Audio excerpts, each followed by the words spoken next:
waxaan taaganahay deegaanka Dayano oo ku yaala duleedka waqooyi ee magaalada Cadaado waxa halkan lagu martiqaado maanta gudoomiyaha degmada Buuhoodle oo halkan ay martiqaad ugu sameeyeen maamulka degmada Cadaado iyo shacabka deegaanka gudoomiyaha waxa looga mahad celinayay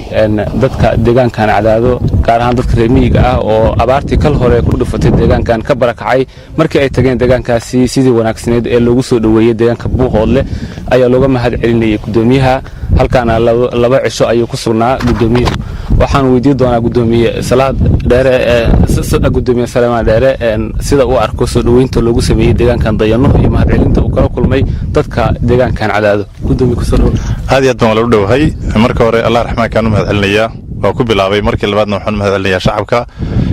layma kala hadhin hadii ay tahay xukuumad oo ay tahay ama deegaan ha noqoto ama golaheeda sare ee wasiirada ha noqoto ama shacabka ha noqoto dhammaan waxa la soo dhaweeyay si sharaf leh Soomaalnimo ka muuqato aniguna nin Soomaaliya oo masuul baan ahay marka Soomaalida waddankeeduna waa isku miisaan warko waa tahay maanta waxa martiqaad lagu sameeyay deegaankan Dayano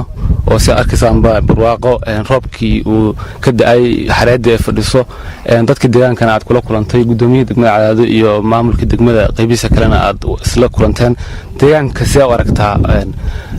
guud ahaan xaaladiisa nabadgelyada noqoto horumarka noqoto waa sax su'aashaas waa mid loo baahan yahay waxaan ka mirto anigu waqooyiga Soomaaliya galgududna waxa kuma kala duwan hadii ay tahay dhaqanka haday tahay xoolo dhaqatada haday tahay si kastaba waa dad Soomaaliyeed wax Ilaahay abuuro aan islaado waxaasad kaga duwantiin iyo waxaasay kaga duwantiin toona ma jirto qof Soomaali u iimaanay waa tahay waxa ka dhawaajisay in la mataanayo labada deegaan marka sidee u si ambaqaad doontaan xiriirka labada degmo insha Allah ta'ala hadana ma bilaaban horooran u wadnay mataanaynta Cadaado waayo waa laba shacab oo jecel Soomaali isku ah hadana si gaar ah xiriir nooga dhaxeeyay reer Cadaado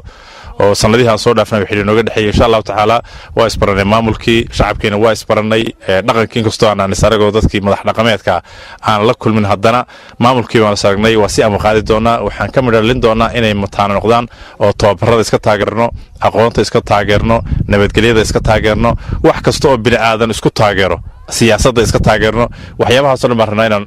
mataanino ay ku kulmaan hadii la qadaro Cadaado waxa aan ku tahay nabadgelyada aan u sheegayaa shacabka aan ka imi magaalada Buuhoodle inay Cadaado tahay magaalo nabadgelyo kaabadaheedana waxa ku qoran halays oranaya Cadaado cid kama laha waxay macnaheedu noqonayaa qof kasta oo Soomaaliya inaan cid kala ahayn qofku isagu diidan mooyaane qofkii doonaya Cadaado waa magaalo friya waxyaabahan ku soo arkay anigu mahad celinayaa shacabka iyo maamulka waxa kamid ah nabadgelyada waqti kasta 3 maalmood iyo 2 habeen baan ku sugnaa Cadaado inta aan ku sugnaa waxa ii muuqanaysay nabadgelyada inay taam tahay dadkan ka yimaanayna waa dad Soomaaliyeed waa dad wadaniyiina waa dad xiriirka Cadaadana jecel Cadaado markasta ilaa iyo xilligii xiban iyo xeeb ay ahayd iyo xilligan oo dawlad goboleed buuxda ay noqotay intaaba waa taageeri jirnay waxayo Soomaalidu dhul bay isku haystaan dhulkan isku ma hayno ceelashana isku ma hayno siyaasadana isku ma hayno Soomaalinimada wanaagsan bay naga dhaxaysa insha Allah xiriirka ka dhaxeeya labadan deegaanna wasiixo